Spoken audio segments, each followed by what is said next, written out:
7h-10h sur Radio Courtoisie, suivez la ligne droite.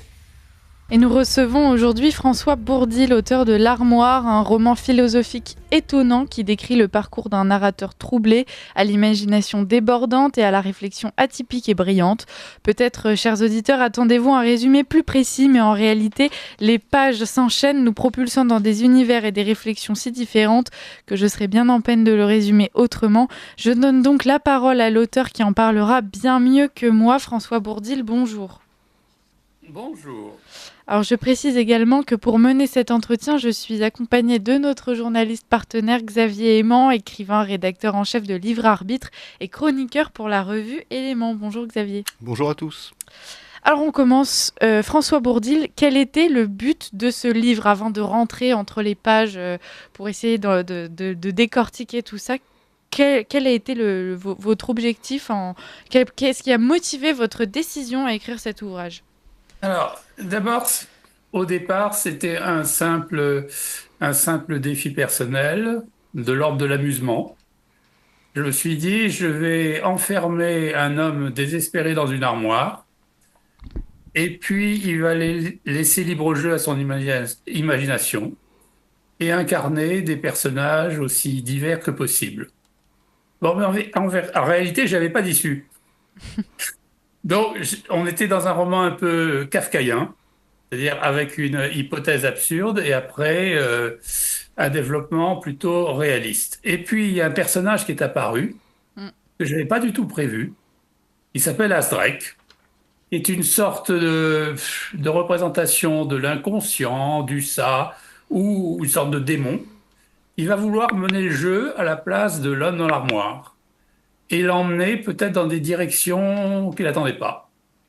Donc constamment, il va y avoir un duo et un duel entre ces deux personnages et une sorte de roman initiatique. Alors je dévoile pas la fin peut-être, mais voilà. Et donc le personnage va incarner des figures très particulières qui lui ressemblent, mais dans lesquelles il ne va pas se reconnaître entièrement. Par conséquent, il va devoir passer à une autre figure, dans une sorte de ronde inlassable, jusqu'à ce qu'il trouve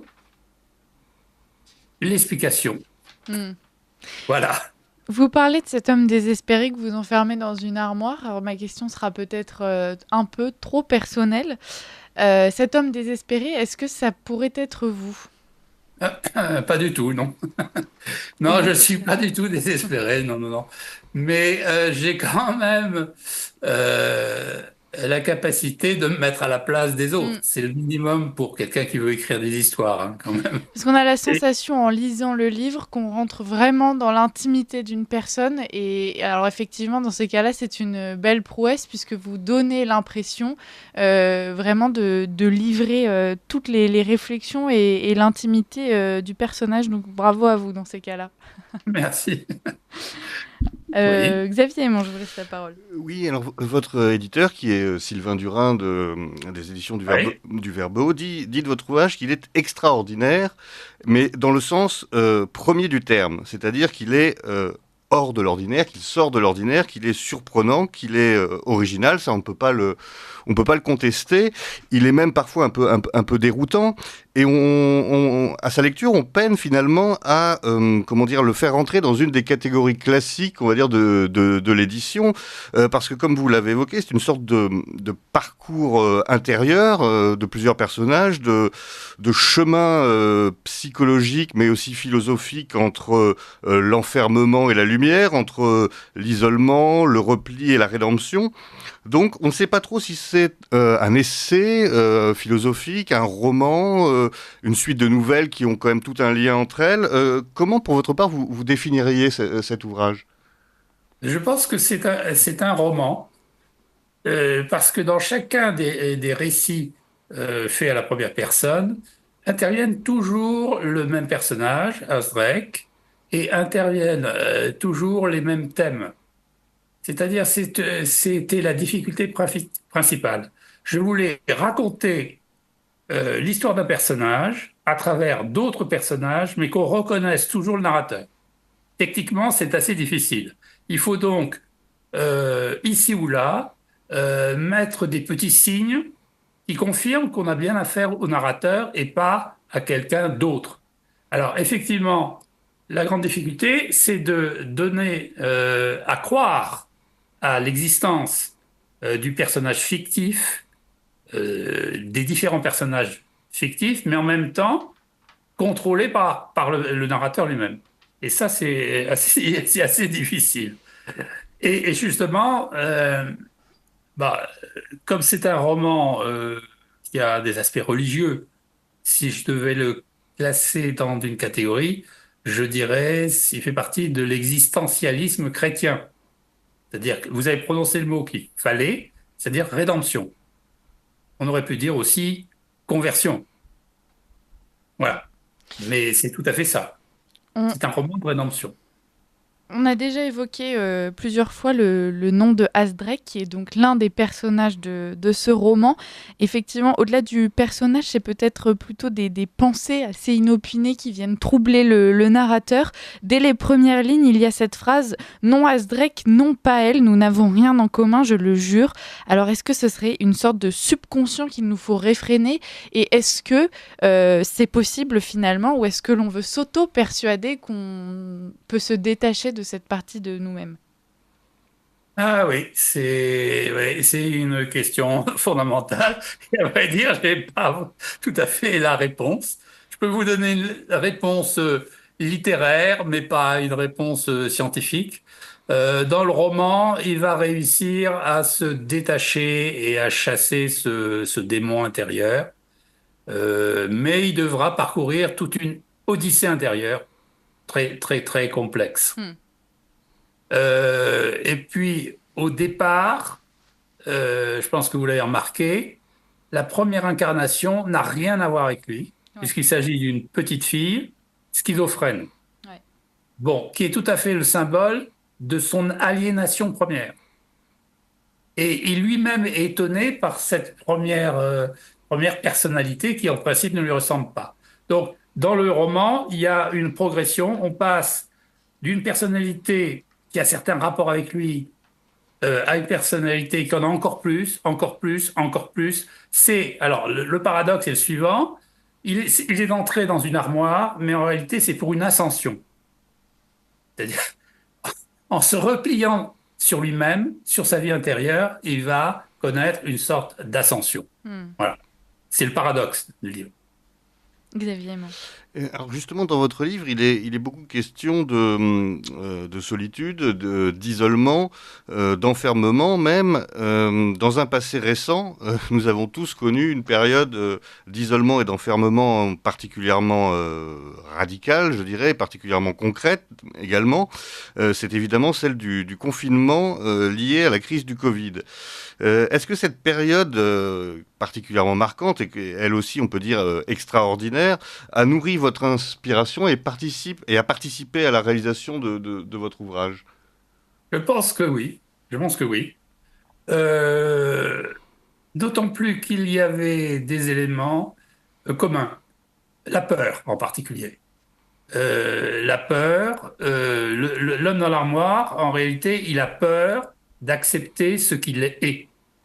Il y a un refus lui-même, un refus du moi, qui explique qu'il se jette dans des moi autres que le sien. Et donc, oui, c'est vrai, quand on était enfermé, bah, l'esprit, il vagabondait, oui. Mais il était tenaillé par la peur. La peur pour soi, peut-être, mais aussi pour les autres. Parce qu'on ne savait pas, la cousine Berthe, j'ai envie de dire, qu'est-ce qu'elle devient? Mon beau-père, qu'est-ce qu'il devient? Etc. Et donc, il y avait une angoisse qui tenait à l'ignorance aussi de l'issue.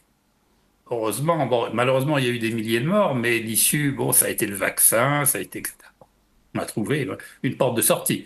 Eh bien, l'homme de l'armoire, il est dans cette angoisse très précise. Oui, effectivement.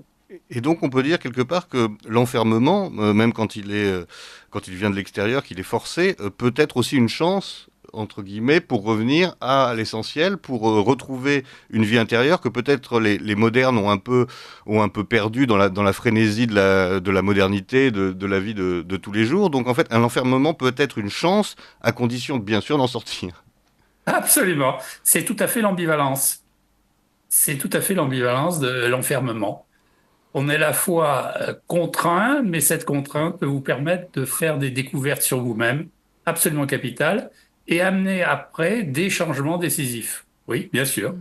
C'est exactement ça. Mais comme le disait Xavier Aimant, le risque, c'est peut-être de ne pas réussir à en sortir, puisqu'effectivement, on se plonge dans une sorte de prison mentale aussi qui est très vaste, effectivement, encore plus quand on a de l'imagination, mais une prison qui ne connaît pas de limites, mais dans laquelle on pourrait peut-être se perdre, François Bourdil. Oui, on pourrait effectivement se perdre. Mais là, bon, il y a un terme religieux que l'on appelle la grâce. Le personnage, il ne le sait pas, il ne le comprend pas, il ne le comprendra qu'à la fin, mais il a reçu quelque chose comme une grâce qui est gratuite. Alors, je ne vais pas rentrer dans des questions théologiques, mais visiblement, à chacune de ces incarnations successives, il a des signes. Par exemple, il visite des églises, il recherche un carton, il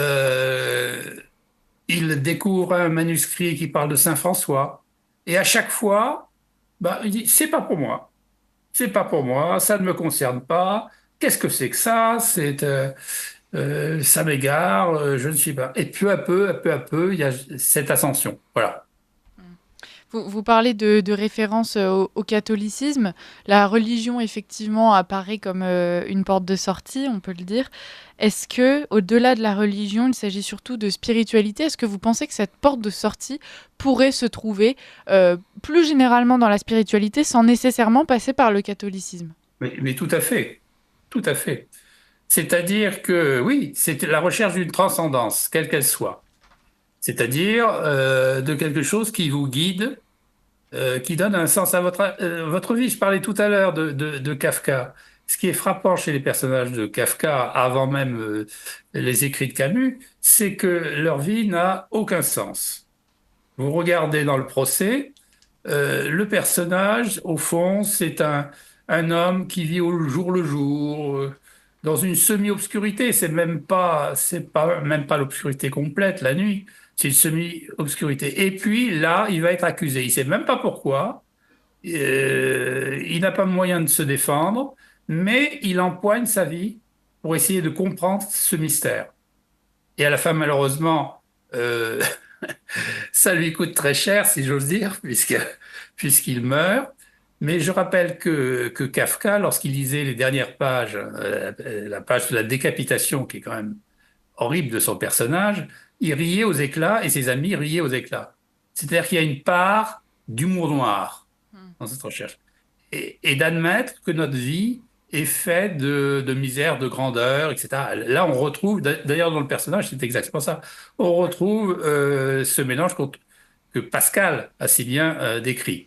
Donc voilà, c'est-à-dire qu'il s'agit de faire la synthèse en nous entre le fini et l'infini. Bon, alors vous pouvez la faire effectivement par la religion catholique ou une autre, mais vous pouvez la faire aussi par le service autrui, par un engagement quelconque, par la simple bonté, la philanthropie, etc. Donc effectivement, c'est pas exclusif. Je veux dire, je suis pas un militant d'une cause quelconque. J'essaie de présenter le plus possible l'homme universel dans ses dilemmes, dans ses souffrances. En fait, quand vous regardez tous les personnages de ce roman, ils souffrent. Ils souffrent, ils sont enfermés, effectivement, vous l'avez dit, c'est un enfermement. Ils essaient d'en sortir et parfois ils ne trouvent pas l'issue parce qu'ils n'osent pas regarder au-delà d'eux-mêmes. Voilà. Xavier Aimant. Oui, alors vous évoquez Kafka. Est-ce que vous pouvez nous parler de quelques autres écrivains qui vous ont accompagné durant l'écriture ou qui vous ont inspiré ou plus globalement qui composent un peu votre panthéon littéraire? Oui, absolument. Alors, vous avez Melville dans un roman, une novella très célèbre qui s'appelle Bartleby. C'est l'histoire d'un modeste employé. Déjà, on a un peu Kafka, oui, dès le départ. Un modeste employé qui travaille chez un avoué. Et puis, il est tellement désespéré qu'il dit, à chaque proposition qu'on lui fait, je préfère ne pas le faire. Je préfère. Bon. Et tout le roman est un ensemble de refus. Mais comme en face de lui, il a un homme qui est bon. L'avoué est un homme plein d'humanité. Il n'ose pas le renvoyer. Il le ménage. Et puis il est même, en quelque sorte, attendri. Et à la fin de l'extraordinaire nouvelle, le personnage, bien sûr, finit par être chassé de l'étude et il se retrouve dans la prison, face à un mur, et il va mourir, se laisser mourir. Donc en fait, c'est une figure du Christ. Il prend toutes les souffrances et on apprend, dernier coup de théâtre, que son métier consistait à lire et à essayer de retrouver les destinataires de lettres perdues, les lettres perdues à la poste. Alors il y avait quoi? Des secours financiers, il y avait des lettres d'amour, etc. Donc, et lui passe son temps à les lire, à les détruire, et c'est parce qu'il ne trouve jamais le dessinateur. Donc là, si vous voulez, vous touchez vraiment à l'humain dans sa souffrance. Voilà le premier exemple. Deuxième exemple, un livre de Pérez Galdós, qui est l'équivalent du Balzac espagnol, qui raconte l'histoire de Nazarine. Buñuel en a fait un film d'ailleurs. Il travaille plus ou moins l'heure. Il s'agit d'un homme d'un prêtre très pauvre, qui va essayer d'imiter le Christ, va vagabonder, etc., va connaître la misère, la souffrance, etc. Et toujours pareil, c'est le symbole de l'humanité souffrante, voilà, et qui trouve la lumière à un moment ou à un autre. Voilà. François Bourdil, vous disiez tout à l'heure qu'il fallait oser regarder au-delà de soi-même. Pourquoi est-ce que regarder au-delà de soi-même, ça peut être effrayant? Pourquoi est-ce que ça comporte des risques? Ah, d'abord parce que on a une très grande habitude de soi-même, avec des préjugés très enracinés. Et puis, on exerce une extraordinaire tolérance à l'égard de ces préjugés. Donc, il y a l'habitude, la tolérance, et on a une situation de confort. C'est-à-dire que pour continuer à vivre correctement, on s'est inventé une petite coquille, une armure, qui est faite de bien des choses. Et la casser, c'est accepter de renoncer à tout ce que l'on a créé. Hmm. Voilà. Et donc, c'est une tâche difficile. Il faut savoir détruire sa propre œuvre. Et ça, c'est une tâche particulièrement difficile. Et donc, dans le roman, c'est ce qui se passe, puisque chacun des personnages multiples que va incarner le narrateur, eh bien, il est obligé de les détruire à un moment ou à un autre. Donc, on retrouve les théories sur bon, le bouc émissaire. Hmm. Chacune de ces personnalités est en quelque sorte un bouc émissaire qui permet de rejeter tous ses défauts et on passe à une autre, etc. Donc, c'est un sacrifice. Donc, vous l'avez bien dit, c'est une souffrance parce que c'est un sacrifice. Voilà. Hmm. Xavier Aimant. Oui, alors vous parliez d'œuvre, c'est votre premier livre, je crois, c'est bien ça? Oui, oui, Alors, c'est le premier roman. sans vous faire offense, on peut dire que c'est une entrée en littérature assez tardive. Qu'est-ce Mhm. qui vous a fait franchir le pas? Est-ce qu'il y a quelque chose dans votre vie ou autour de vous qui vous a conduit à vous lancer finalement dans ce travail d'écriture, de devenir écrivain? Alors, la question, oui, alors, appelle une réponse toute simple. Je suis dyslexique. Bon, et prof. Bon, ce qui peut paraître paradoxal. Donc, à l'âge de 12 ans, je me suis aperçu que je manquais de vocabulaire. Et je suis allé avec ma mère d'ailleurs dans une librairie et j'ai expliqué au libraire, je manque de mots. J'avais pas dû l'entendre souvent celle-là, mais bon. Et donc il m'a dit, ah, c'est pas un dictionnaire tout simple qu'il vous faut, à vous.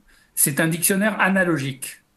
C'est-à-dire le dictionnaire dans lequel vous avez les synonymes, les antonymes, tous les mots ayant un rapport avec une notion, par exemple le parfum, bon, les senteurs, etc. Bon. Alors, ce simple fait a changé complètement ma conception de la lecture. D'abord parce que j'arrivais pas à lire. À partir du moment où j'ai commencé à lire des mots, j'ai acquis une meilleure maîtrise et j'ai pu lire des livres. Il se trouve que j'ai été malade vers 14 ans, j'ai eu une pyélonéphrite, donc j'ai été alité assez longtemps. J'ai commencé par les bandes dessinées et j'ai fini par Chateaubriand. Donc, et puis Proust. Donc, là, j'ai commencé à acquérir à mieux comprendre. Évidemment, au départ, je comprenais rien. Et puis, peu à peu, les mots, les mots, ça m'a permis de combler mes déficiences. Et puis, donc, devenir un meilleur élève, puisqu'on avait marqué que je ne ferais pas d'études, que j'étais bon, un cas irrattrapable. Et puis, donc, je suis devenu un bon élève. Je suis passé en classe préparatoire. Et puis, bon, j'ai passé des concours, etc.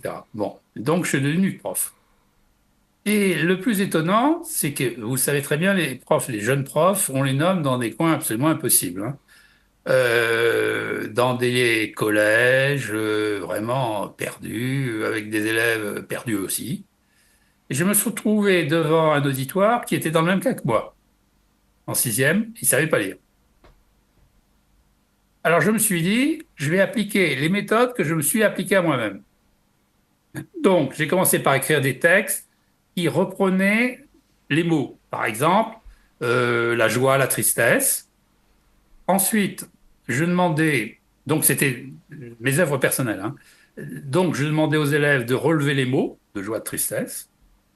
Ensuite, de fabriquer des intrus, des appariements. Par exemple, je sais pas, dans le texte, il y avait allégresse, euphorie et mélancolie. Il fallait trouver l'intrus, c'était mélancolie. Bon, vous imaginez. Ensuite, des appariements. Et ensuite, un exercice qui est absolument indispensable. euh, Indispensable, c'est l'étape de lecture. Je coupais les mots, on devait les lire, etc. Donc, j'ai amélioré un certain nombre d'élèves. Je me suis amélioré aussi. Et puis, je me suis dit, bah, il faudrait. Mais là, j'avais pas le temps. Donc, il faudrait que tu écrives des livres. Alors, en réalité, c'est pas mon premier livre. J'en ai d'autres. J'en ai sept ou huit avant. C'est le premier livre publié, hein. D'accord. Bon. Oui, oui. Oui, j'en ai sept ou huit avant. Je reviens vers vous dans un instant, messieurs, puisqu'il est 9h01. On fait une toute petite pause pour un bulletin d'actualité avec Adèle Rosner et on poursuit juste après. Très haut, il y a une place pour nos idées. Vue de haut. François Bourdil, vous nous disiez que Oui. vous aviez écrit avant ce livre L'Armoire, hein, je le rappelle aux auditeurs. Est-ce que nous pourrions attendre du coup la publication de ces autres ouvrages maintenant que le cap a été franchi avec ce premier livre? Ça dépend des éditeurs. Hein, c'est pas de moi. Je propose, mais ils disposent. Bon. Voilà. Et donc, il y a même il y a des romans policiers, des choses comme ça, mais qui ne sont pas des polars. C'est des romans avec évidemment des crimes, une enquête, dans une ville imaginaire, etc. Bon. Appel aux éditeurs de Radio Courtoisie qui nous Ah oui, écoutent. ça serait gentil de leur part. Xavier Et moi. puis aussi des poésies et des livres pour enfants. Et du théâtre aussi, ouais. En parlant de poésie, et ensuite je donne enfin la parole à Xavier. Bon, le livre se termine sur cet épilogue et un poème qui pourrait d'ailleurs s'apparenter à un psaume. Il est de vous? Ah oui, oui, bien sûr. Oui, il n'y a pas une Voilà. ligne de citation, hein. Bah, très joli, qui ressemble à un psaume donc du coup. Xavier Aimant, allez-y. Oui, je voulais revenir un instant sur ce que vous avez évoqué de votre scolarité et de votre problème de dyslexie, qui apparemment vous a quand même fait connaître une scolarité assez délicate, pour ne pas dire difficile, durant laquelle vous avez été plus ou moins, enfin, peut-être que c'est excessif, mais on va dire rejeté un peu par le système, système éducatif classique, ce qui vous a poussé à justement créer et établir une méthode particulière d'apprentissage. Cette période assez difficile d'exclusion et on va dire peut-être justement d'isolement, est-ce qu'elle vous a servi pour votre livre, parce que on retrouve ce thème un peu de l'exclusion et de l'isolement dans votre ouvrage? Oui, je pense que oui. Elle m'a évidemment servi, puisque c'est un sentiment que j'ai connu. Mais je dirais que je l'ai connu d'une manière moins forte que les élèves actuels, parce que j'avais moins de fragilité. Il faut être très clair là-dessus. Lorsque on a une difficulté, il faut faire le rapport entre la difficulté elle-même et, et la force d'y résister. Alors j'y résistais comment? D'abord parce que j'avais les livres, le paradoxe. Je lisais, mais j'étais incapable de faire quoi que ce soit. C'est quand même triste. Bon. Et deuxièmement, le sport. J'ai fait énormément de sport. Et donc, le rejet était moins grand. Parce que, d'une manière générale, les élèves acceptent les sportifs, au contraire. Ils les attaquent très facilement. C'est plutôt du côté des profs que la situation était plus difficile. Par exemple, le genre d'humiliation, vous avez écrit une rédaction, eh ben, on va vous la lire à haute voix en classe pour vous filer de vous. En gros, c'est ça. Mm. Bon. Et voilà. Et je passe à l'école primaire, c'était assez dur, hein. Les claques et les histoires comme ça, qui à mon époque étaient assez fréquentes. Et qui voudraient des gardes à vue actuellement.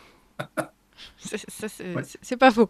Quand vous évoquez tout ceci, on entend un certain refus de la fatalité, et dans votre livre, puisqu'il est question de se chercher soi-même, j'en arrive à ma question. Est-ce que vous pensez qu'il s'agit de chercher qui l'on est et que la personne que l'on est est ancrée et ne peut pas changer, ou bien est-ce qu'au contraire, il y a aussi une possibilité de se redéfinir soi-même? Je pense qu'on peut se redéfinir à, mettons, 40%. Mais il y a 60% qui restent intangibles, hein. Mm. Mais dans ces 40%, il peut y avoir un changement complet de personnalité. Mm. Hein. La maîtrise de soi-même, ça existe, c'est pas un vain mot, hein. Mm. On peut y arriver. Et si on n'est pas satisfait des 60% restants, qu'est-ce qu'on en fait? Eh ben, si on n'est pas satisfait des 60%, eh ben, on regarde les 40%. Et on sourit largement parce qu'on a fait quelque chose de très bien. Mm. Hein. Mais bon, on est obligé quand même de s'accepter un petit peu. Hein. Mm. Mais ça veut pas. Voilà, il faut pas être aveugle non plus sur, comment dire, le conditionnement, voilà. Il faut une forme d'humilité. Il y a une forme d'humilité devant ce qu'on nous a donné. Hein. Mais je ne sais pas si vous connaissez la parabole des talents du Christ. Ouais. Il y a on vous donne 10 talents, vous lui rendez 10 talents, vous n'avez pas fait grand-chose. On vous en donne 2, mais vous en rendez 5, alors là, vous avez fait quelque chose de bien. Mm. Et dans ce sens-là. On va se concentrer sur les 40% alors, Xavier et moi. Oui, il y a un passage du prologue qui m'a marqué, on va dire. Vous dites que ne vous voulez pas blesser, enfin vous dites, votre double littéraire, Ouais. vous ne voulez pas blesser les susceptibilités ni décourager les révolutionnaires, mais vous vous demandez si une totale inaction ne serait pas plus raisonnable et plus fructueuse. Alors évidemment, ces mots ont résonné pour moi d'une façon toute particulière aujourd'hui, on va dire dans un contexte qui est au contraire celui d'une agitation débordante et notamment d'un tumulte politique frénétique, bruyant et envahissant. Et je voulais savoir si vous étiez vraiment indifférent à celui-ci, ou alors est-ce que ça vous interpelle, mais vous le jugez néanmoins assez inutile et vain par rapport aux autres thèmes que vous abordez, qui sont évidemment beaucoup plus intemporels. Mais est-ce qu'on ne pourrait pas aussi penser qu'on peut chercher sa rédemption dans l'action publique et dans l'action au service de la communauté? Heureusement qu'il y a des gens qui sont au service de la communauté et qui s'engagent. Hein. Sinon, je ne sais pas où on irait. Hein. Bon, l'immobilisme, c'est jamais une bonne chose. Bon, Mais là, je vous rappelle qu'il ne s'agit pas de moi. Il s'agit d'un narrateur fictif, hein, qui ne me ressemble pas du tout, sauf, vous avez évoqué l'idée d'enfermement là, antérieurement. Oui, c'est vrai, mais c'est la seule ressemblance.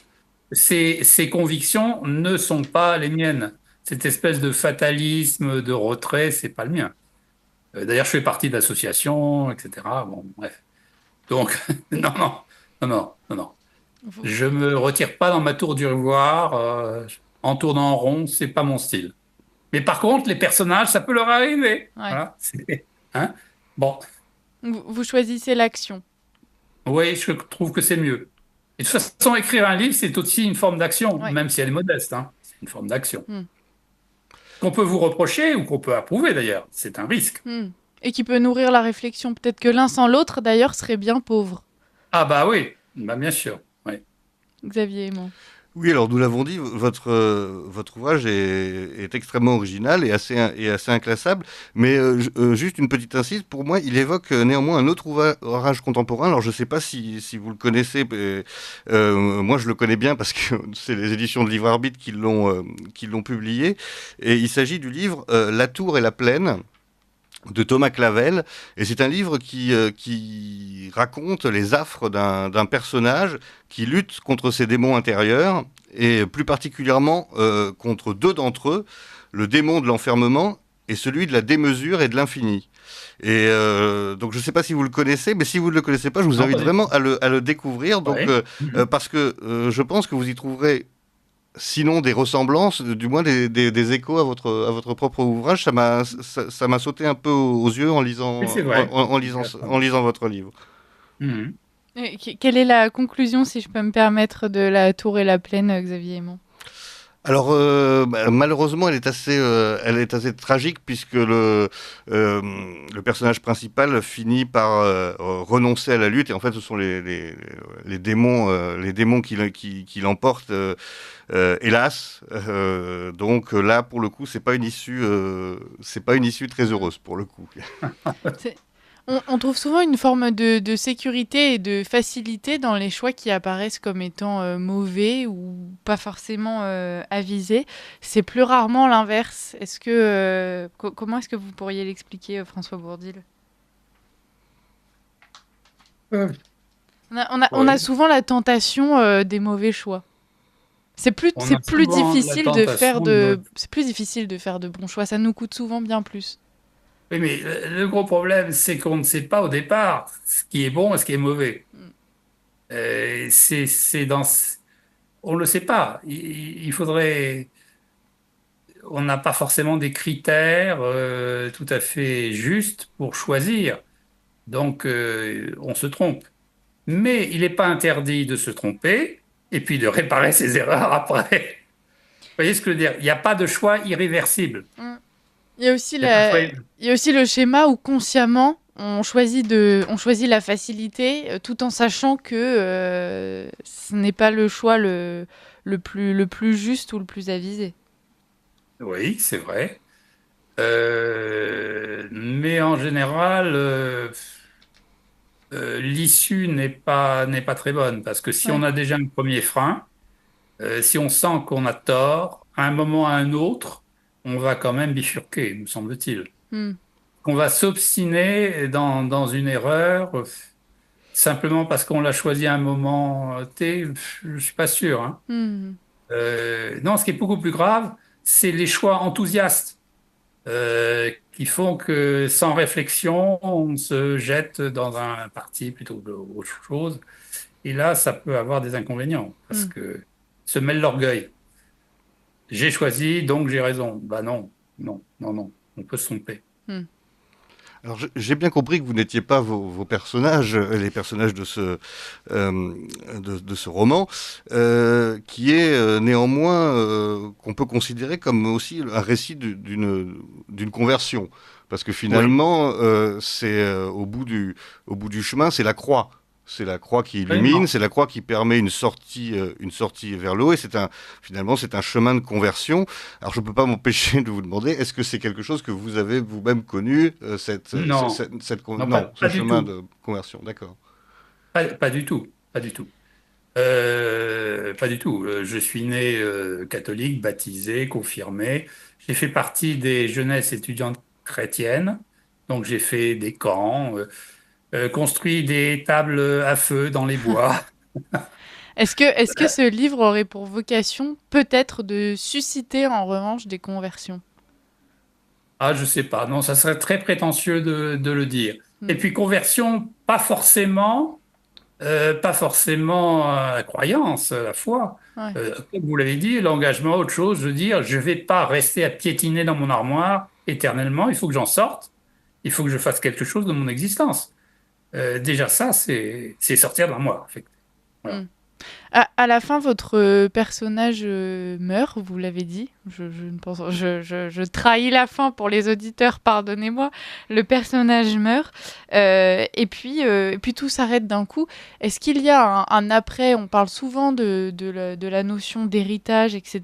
Est-ce que chercher en soi, chercher à faire quelque chose de sa vie, c'est aussi avoir la volonté de s'inscrire dans le temps au-delà de la mort? Alors, je trouve que là, vous allez vite en besogne. Hmm. Je trouve pas que le personnage meurt. Il dit qu'il sort de l'armoire, mais il dit pas qu'il meurt. J'ai la sensation qu'il mourrait. Il a une vision. Dans l'obscurité dans laquelle il se trouve, il a Ouais. la vision que vous trouvez sur la couverture. Ouais. D'ailleurs, le psaume dont vous avez parlé, c'est jamais que l'illustration par des mots de la couverture. C'est ça qu'il voit. Hmm. Mais j'ai jamais dit qu'il mourrait. Il J'en meurt. ai eu la sensation. Il sort de l'armoire. Le seul à disparaître, c'est Azrek. Hmm. Donc, il continue sa vie, mais certainement d'une autre manière. Ouais. Voilà. Xavier Aimant, est-ce que vous voulez conclure rapidement par une question? Alors, plus qu'une question, c'est vraiment une invitation pour les lecteurs de se plonger dans cet ouvrage qui est, en effet, qui peut être qui est un peu déroutant, mais qui est extrêmement riche, avec justement une construction très originale, très recherchée. C'est vraiment un travail d'écriture intéressant, et je suis pas surpris que Sylvain Durin ait édité cet ouvrage et le soutienne auprès du public, parce que c'est vraiment une originalité littéraire, en effet, avec ce fond religieux qui est aussi assez rare de trouver dans les romans contemporains. Donc vraiment une invitation au lecteur à se pencher sur cet ouvrage, en attendant l'édition des autres livres. Nous l'espérons bien sûr. Effectivement, on peut souligner que le fond est assez complexe, mais la forme très agréable à lire d'ailleurs. Hein. Le style équilibre assez bien finalement avec les sujets assez lourds qu'il évoque. Merci beaucoup François Bourdil d'avoir Merci été à parmi vous. nous. Puis merci aussi pour cet ouvrage. Comme le disait Xavier Aimant, nous attendons les autres avec impatience. Et puis on vous retrouvera probablement à ce moment-là.